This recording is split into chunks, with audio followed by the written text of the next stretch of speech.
Yes, folks, Israel Folau's win is a win for free speech, and it's a win for every decent, free-thinking person out there. And it's a slap in the face to those speech-silencing Marxists who permeate every nook and cranny of the West these days.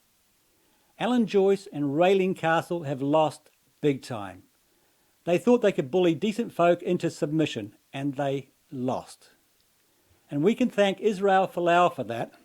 He had the guts to stand up against those kinds of thugs. Anyway, I'll start this off today with Martin Iles, who I think sums it up very well.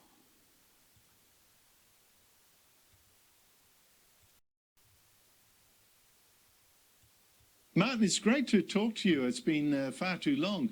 Did Israel Folau win, draw or lose? Oh, I think he won. I mean, a facial expression tells 1,000 words in my view. So if you look at the video footage of Israel and Maria coming out of the mediation last night, I mean, I know Israel pretty well and I haven't seen him smile like that for a very, very long time. Yeah, so let's see that smile.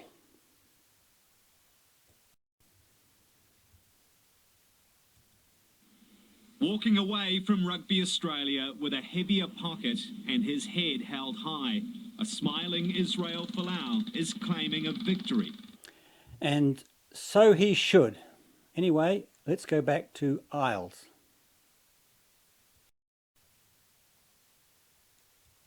I think that tells you a lot about what went on behind closed doors and how the day concluded. But it's also important to notice that Raylene Castle has subsequently said that it was cheaper for them to settle than to go to court. So presumably she wasn't expecting to win. So her lawyers had warned her that the law was not on their side. And I think a lot... Exactly. So now let's listen to what she said.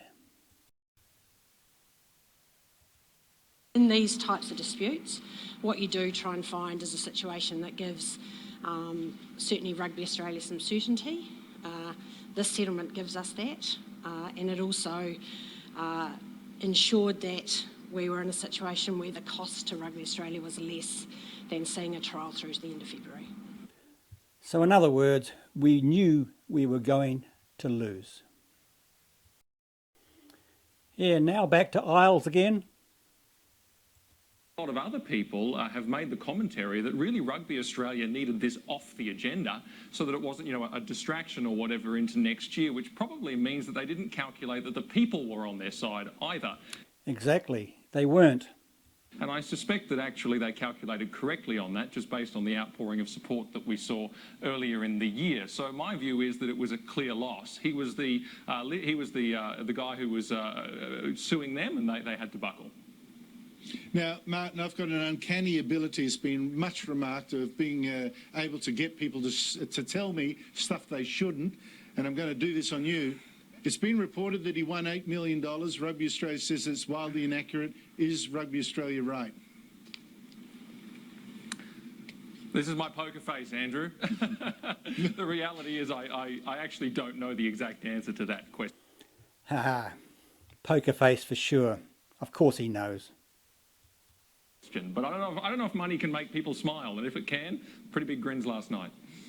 Okay, well, let's say that he got, I don't know, a couple of $1 million, okay? I would say he got a lot more than that. Yet, how can he claim that he's won when he won't be playing again for Rugby Australia? No, that's not in the contract. He may be able to play.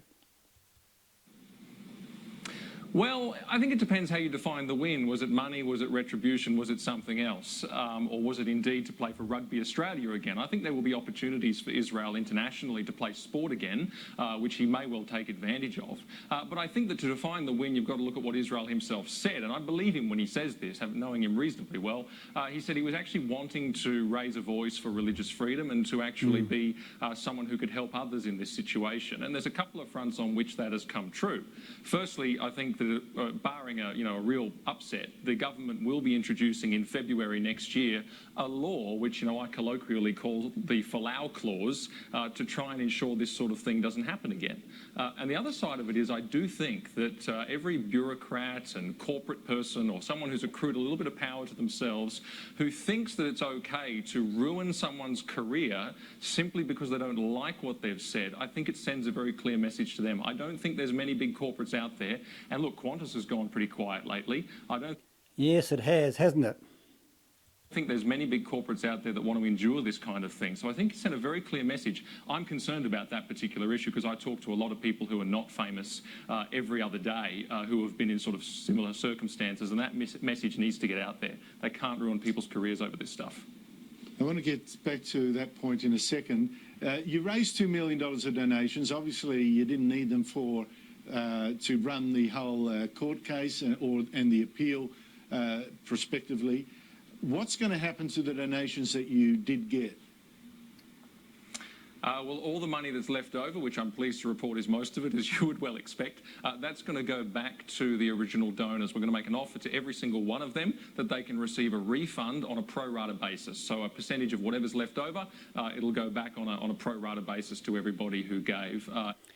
Yeah, and that is good to hear. So now back to News Hub. Rugby Australia refuses to say just how much money they're paying Folau, but they insist it won't break their budget and that it's less than going to court. But today they remain under fire for saying sorry to Folau at all. The apology that was issued to Israel Folau, he had been demanding that people will see that as a bit of a cave-in from Rugby Australia. A bit of a cave-in, you don't say. Castle insists they haven't backed down. We stood up for the values of Rugby Australia. The person that chose to Well, maybe it's time you changed those values. breach the code of conduct was found guilty. His contract was ultimately terminated because of that. That stands up and continues to say this is an inclusive sport. That sport will no longer include Folau, once the Wallabies' biggest talent. But however unlikely, the door is open. The settlement doesn't prevent a return. So it's quite simple, folks. Castle out, Folau in. Here now, I'll just play a message from Israel Folau. We are extremely pleased with the settlement reached today.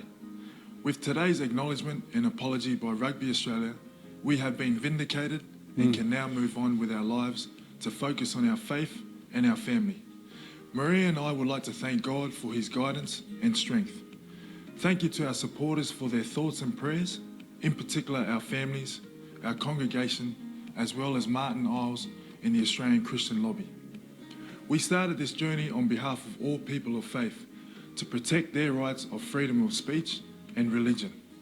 We now look forward to the federal government enacting the legislation necessary to further protect and strengthen these rights for all Australians.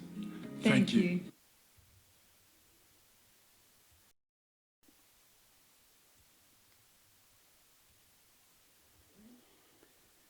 Now, folks, it's not often we get a win like that, so we must celebrate it. And we need to pay respect to Izzy for making this happen. We don't have to agree with everything he says, but he has the right to say it.